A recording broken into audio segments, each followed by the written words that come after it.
ओम शांति। 3 अगस्त 2020।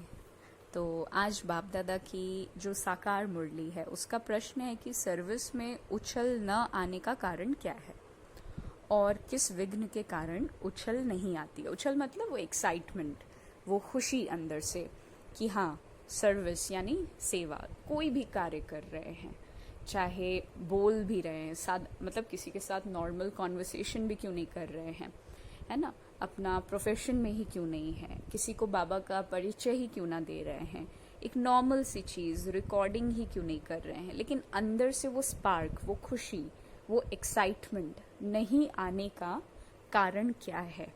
तो इस चीज़ के ऊपर बहुत स्पेशल अटेंशन देते हुए देखते हैं कि बाबा ने आज बातचीत में क्या बोला।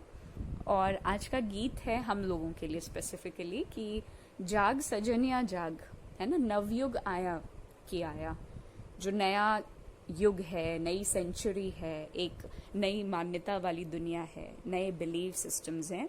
अब वो दुनिया बस आई की आई, ज़्यादा टाइम अब नहीं है, तो अब जल्दी जल्दी क्या करो, कवर अप करो, जागो। तो आज की बातचीत में बाबा कहते हैं कि मीठे मीठे बच्चों ने ये गीत सुना, ऐसे 2-4 अच्छे गीत हैं, वो सभी के पास होने चाहिए या टेप में भरने चाहिए। अच्छा, अब ये तो गीत मनुष्यों का बनाया हुआ कहेंगे, है ना, ड्रामा अनुसार टच किया हुआ है और फिर जो बच्चों को काम में आता है। तो ऐसे ऐसे गीत बच्चों को सुनने से नशा चढ़ता है। बच्चों को तो नशा चढ़ा रहना चाहिए ना, कि अभी हम नई राजाई स्थापन कर रहे हैं, बिल्कुल एक नया बिलीफ सिस्टम, नई मान्यता हम लोग ला रहे हैं। तो रावण से ले रहे हैं, जैसे कोई लड़ते हैं तो ख्याल रहता है ना कि इनकी राजाई हप कर ले हुए। जो अभी रावण का किंगडम है उसको हम क्या कर रहे हैं, खत्म करके उसके ऊपर अपना राम राज्य स्थापन कर रहे हैं। तो बाबा क्या कह रहा है, जैसे कोई लड़ते हैं तो क्या ख्याल रहता है, क्या कॉन्शियसनेस रहता है कि इनकी राजाई हप कर ले हुए, ये अवेयरनेस रहती है ना, इनका गांव हम अपने हाथ करें। तो अब वो सब हद के लिए लड़ते झगड़ते रहते हैं और हम बच्चे क्या करते हैं, तुम बच्चों की लड़ाई ही है माया से, है ना, जिसका सिवाय तुम ब्राह्मणों के और कोई को पता ही नहीं है ना। इन चीज़ों के ऊपर काम करना तो बहुत सेकेंडरी बात हो गई, पता ही नहीं है, कॉन्शियसनेस ही नहीं है कि अंदर जहर है, माया है। अच्छा, तो तुम बच्चे जानते हो कि हमको इस विश्व पर गुप्त रीति से राज्य स्थापन करना है, अर्थात या अथवा बाप से स्वर्ग का वर्षा लेना है। तो इसको वास्तव में लड़ाई थोड़ी कहेंगे, है ना। ड्रामा अनुसार यानी ये जो प्लान है, ये जो स्क्रिप्ट है, तो ड्रामा अनुसार तुम जो सतो प्रधान से तमो प्रधान बने हो, सो फिर तुम्हें सतो प्रधान बनना है। देखिए बाबा कितना इस चीज को पॉजिटिवली ले रहा है कि ड्रामा प्लान के अनुसार तुम सतो प्रधान से तमो प्रधान बन गए, इसमें तुम्हारा कुछ नहीं, ठीक है, हो गया अभी ड्रामा के अकॉर्डिंग, पता है कि विकारों से बिल्कुल भर गई है आत्मा। व्हाट नेक्स्ट, अब क्या करना है ना। बाबा कहते हैं तो अब फिर से तुम्हें सतो प्रधान बनना है ना। तुम अपने जन्मों को नहीं जानते थे, बेशक नहीं जानते थे, तो अभी बाप ने समझाया, और जो भी धर्म है उनको ये नॉलेज मिलने का है ही नहीं। बाप तुम बच्चों को ही बैठ करके समझाते हैं, और गाया भी जाता है धर्म में ही ताकत है। भारतवासियों को ये नहीं पता है कि हमारा धर्म क्या है, तुमको बाप द्वारा ही पता पड़ा है कि हमारा आदि सनातन देवी देवता धर्म है। तो बाप आकर फिर तुमको उस धर्म में, जो आदि सनातन देवी देवता धर्म है, उसमें ट्रांसफर करते हैं, और तुम जानते हो, क्या जानते हैं, कि हमारा धर्म कितना ज्यादा सुख देने वाला है ना। तुमको कोई से लड़ाई आदि तो करनी नहीं है, क्लियरली बाबा कह रहा है। तुमको तो अपने स्वधर्म में टिकना है, आत्मा का जो धर्म है, और बाप को याद करना है। इसमें भी तो टाइम लगता है ना, ऐसा नहीं कि सिर्फ कहने से टिक जाते हैं, नहीं, अंदर में, अंदर बहुत डीप डाउन ये स्मृति रहनी चाहिए। क्या स्मृति रहे, कि मैं आत्मा बिल्कुल शांत स्वरूप हूँ। अभी भी वाणी कानों तक पहुंच रही है ना, आवाज पहुंच रही है, लेकिन आत्मा अभी भी शांत है। वो तो हम क्या कर रहे हैं, केवल बैठे बैठे इस शरीर को, ब्रेन को, वाणी को इशारा दे रहे हैं, तो अपने आप बातें प्रोसेस हो रही हैं वाणी के रूप में। हम आत्मा अभी तमो प्रधान पतित बनी है ना। हम आत्मा जब शांति धाम में थी तो हम ही पवित्र थी, फिर से पाठ बजाते बजाते हम क्या हुई हैं, बिल्कुल तमो प्रधान बन गए हैं। तो अभी फिर पवित्र बनकर हमको वापस घर जाना है। बाबा ने एक बार साइकिल को फिर से हमारे सामने रख दिया। तो बाप से वर्षा लेने के लिए अपने को क्या करना है, कुछ नहीं, केवल आत्मा निश्चय करके बाप को याद करना है। कई बार बाबा ने मुरली में कहा कि जो पहले दिन का चैप्टर है वही आखिरी दिन का भी चैप्टर बनेगा। तो तुमको नशा चढ़ेगा कि हम ईश्वर की संतान हैं, अगर अपने को आत्मा निश्चय किया तो ये नशा होगा कि हम ईश्वर की संतान है ना। बाप को याद करने से तो विकर्म विनाश होते हैं ना, सीक्वेंस है ना। देह भान को भूल, सबसे पहले देह भान भूलना है। जेंडर, नाम, प्रोफेशन, रंग, रूप, जो फाइनेंशियल स्टेटस है, रिलीजन है, सोशल स्टेटस है, बहुत विस्तार है ना। इन चीजों से निकलना पड़ेगा, नेशनैलिटी है एटसेट्रा। फिर खुद को आत्मा समझो, फिर बाबा को जब याद करेंगे तब हम उस स्टेज पे पहुंचेंगे जिसको कहते हैं विकर्म विनाश। अच्छा, तो कितना सहज है ना, याद से हम पवित्र बनकर फिर से शांति धाम में चले जाएंगे। ये ज्ञान की बातें हुई है ना। दुनिया इस शांति धाम और सुख धाम को नहीं जानती, तो ये बातें कोई शास्त्रों में तो है नहीं, ये कौन दे सकता है। ज्ञान सागर ये एक गीता जिसमें सिर्फ नाम बदल दिया गया। तो सर्व का सदगति दाता और ज्ञान का सागर उस परम पिता परमात्मा को ही कहा जाएगा, और कोई को ज्ञानवान नहीं कह सकते। जब वो ज्ञान दे तभी तुम गुणवान और ज्ञानवान बनो। तो अभी तो सब भक्तिवान है। देखिए ये वर्ड थोड़ा बिल्कुल नया सा है ना। अभी सब भक्तिवान हैं और तुम भी थे, अभी फिर तुम ज्ञानवान बनते जा रहे हो। तो नंबरवार पुरुषार्थ अनुसार ज्ञान कोई में है, कोई में नहीं है, तो क्या कहेंगे, उस हिसाब से ऊंच पद नहीं पा सकेंगे। बाप सर्विस के लिए देखो कितना उछलते हैं। तो बच्चों में अभी वो ताकत नहीं आई है जो किसको अच्छी रीति समझाएं। तो ऐसी ऐसी युक्तियां रचो। भल बच्चे मेहनत करके कॉन्फ्रेंस आदि कर रहे हैं, है ना। गोपों में कुछ ताकत है, उनको ख्याल रहता है। क्या ख्याल रहता है कि संगठन हो जिसमें युक्तियां निकालें, सर्विस वृद्धि को कैसे पाए। माथा मार रहे हैं, मतलब एफर्ट डाल रहे हैं। नाम भल शक्ति सेना है, परंतु पढ़ी लिखी नहीं है ना। बहुत बाबा प्रैक्टिकल बात कह रहा है उस टाइम के लिए कि शक्ति सेना नाम है, माताएं थी ना उस टाइम, तो एजुकेशन तो नहीं था, एक बहुत सीधी बात। कम्युनिकेशन उतना नहीं था। ये बाबा साकार मुरली है तो पहले की बात है। तो उस समय जो भाई लोग थे, they used to put effort कि कैसे जल्दी जल्दी वृद्धि को पाया जाए। तो बाबा ने क्या समझाया, क्रिमिनल आई। अब आ गई धारणा की बात। क्रिमिनल आई बड़ा नुकसान करती है, जो विकारी दृष्टि, वृत्ति, मान्यताएं हैं। तो बाबा पूछते हैं, तुम युगल दोनों पहिए ठीक चल रहे हो, उस तरफ कितनी बड़ी बड़ी सेनाएं हैं। स्त्रियों का भी झुंड है, पढ़े लिखे हैं, उन्हों को मदद भी मिलती है। तुम तो गुप्त हो, कोई भी तुमको नहीं जानते कि ये ब्रह्मा कुमार कुमारियां क्या करते हैं। तुम्हारे में भी नंबरवार हैं। गृहस्थ व्यवहार का बोझा सिर पर रहने से तुम झुके हुए हो, सीधी साफ बात है ना। ब्रह्मा कुमार कुमारी कहलाते हैं, परंतु वो क्रिमिनल आई ठंडी नहीं होती है। बहुत बाबा हमसे खुल के बात करता है ना। दोनों पहिए एक जैसे हों ये बड़ा मुश्किल है, लेकिन अगर ये है so you are very fortunate, और नहीं है तो भी फॉर्चुनेट है, क्योंकि ज्ञान है, शक्ति है, बाबा है, तो वो चीज हो जाएगी। बाबा क्या करता है, बाबा बच्चों को सर्विस के लिए उठाने के लिए समझाते रहते हैं। कोई धनवान है तो भी उछलते नहीं है, धन के भूखे हैं। बच्चा नहीं होगा तो भी गोद में ले लेते हैं, अडॉप्ट कर लेते हैं ना। उछल नहीं आती है कि बाबा हम बैठे हैं, हम बड़ा मकान लेकर देते हैं। बाबा की नजर दिल्ली पर देखो विशेष है। क्यों? क्योंकि दिल्ली कैपिटल है, हेड ऑफिस है। तो बाबा कहते हैं दिल्ली में विशेष सेवा का घेराव डालो।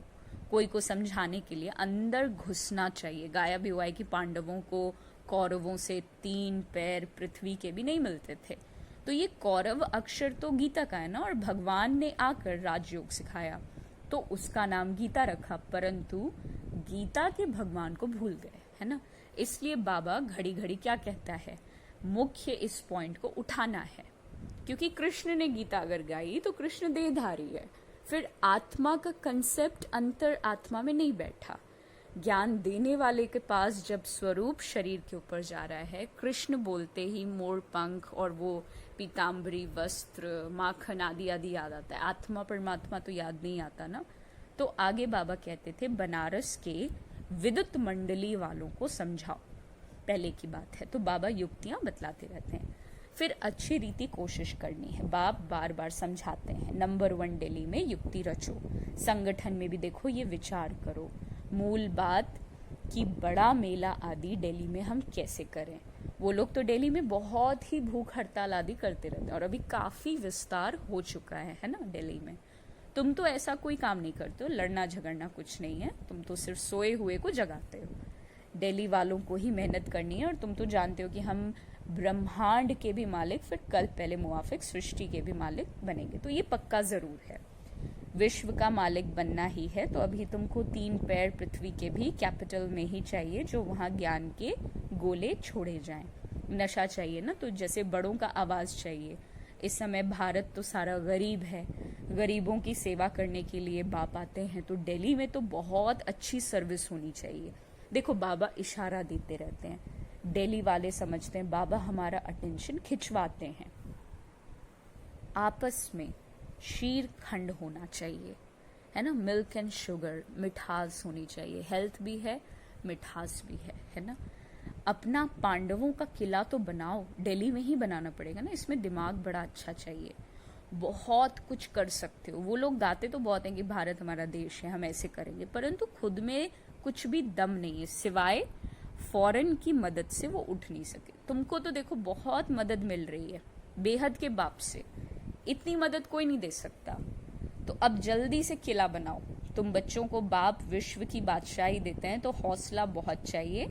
झरमुई झगमुई में बहुतों की बुद्धि अटकी रहती है। फिर धारणा की बात आ गई है, गॉसिप नहीं करना है ना।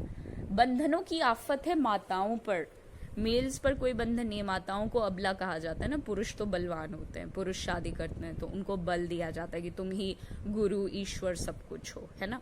स्त्री तो जैसे कि पूंछ है, पिछाड़ी में लटकने वाली, तो सचमुच पूंछ होकर ही लटक पड़ती है। पति में मोह, बच्चों में मोह, पुरुषों को इतना मोह नहीं रहता। उनकी तो एक जुती गई तो दूसरी तीसरी ले आते हैं, आदत पड़ गई है। तो बाबा समझाते रहते हैं, ये अखबार में डालो, बच्चों को बाप का शो करना है, ये समझाना तुम्हारा काम है ना। अपने चेहरे चलन से बाबा को बिल्कुल प्रत्यक्ष करना है, गुणों से। तो बाबा के साथ तो दादा भी है ना। तो ये जाने, बाबा कहते तो ये जा नहीं सकते। कहेंगे शिव बाबा ये बताओ, ये हमारे ऊपर आफतें आई हैं, इसमें आप राय दो, ऐसी ऐसी बातें पूछते रहते हैं। तो बाप तो आए हैं पतितों को पावन बनाने। देखिए अब आगे कितनी प्रैक्टिकल बात है।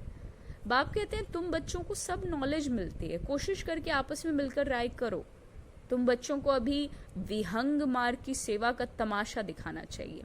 चींटी मार्ग की सर्विस तो चलती आ रही है ना, लेकिन ऐसा तमाशा दिखाओ, शो दिखाओ, मतलब जो बहुतों का कल्याण हो जाए। बाबा ने ये कल पहले भी समझाया था और अब भी समझाते हैं कि बहुतों की बुद्धि कहाँ न कहाँ फंसी हुई है, उमंग नहीं है, झट से देह अभिमान आ जाता है। देह अभिमान ने ही तो सत्यानाश की है। सत्यानाश मतलब सत्य का नाश, और सत्य क्या है? आत्मा, बाबा। शरीर सत्य क्यों नहीं है? क्योंकि एक मिला फिर दूसरा मिलेगा, फिर चेंज हो जाएगा, विनाश हो जाएगा, है ना। बाबा सत्य, आत्मा सत्य, और सृष्टि का आदि मध्य अंत बिल्कुल सत्य। तो देह अभिमान ने सत्यानाश कर दिया। तो अब बाप सत्या ऊंच करने के लिए कितनी सहज बात बताते हैं। बाप को याद करो तो शक्ति आए, नहीं तो शक्ति नहीं आती। भल सेंटर संभालते हैं परंतु नशा नहीं है। क्यों? क्योंकि देह अभिमान है। देही अभिमानी बने तो नशा चढ़े कि हम आखिर किस बाप के बच्चे हैं। तो बाप कहते हैं, देखिए बाबा क्या कहता है बहुत सीधे और साफ शब्दों में, है ना।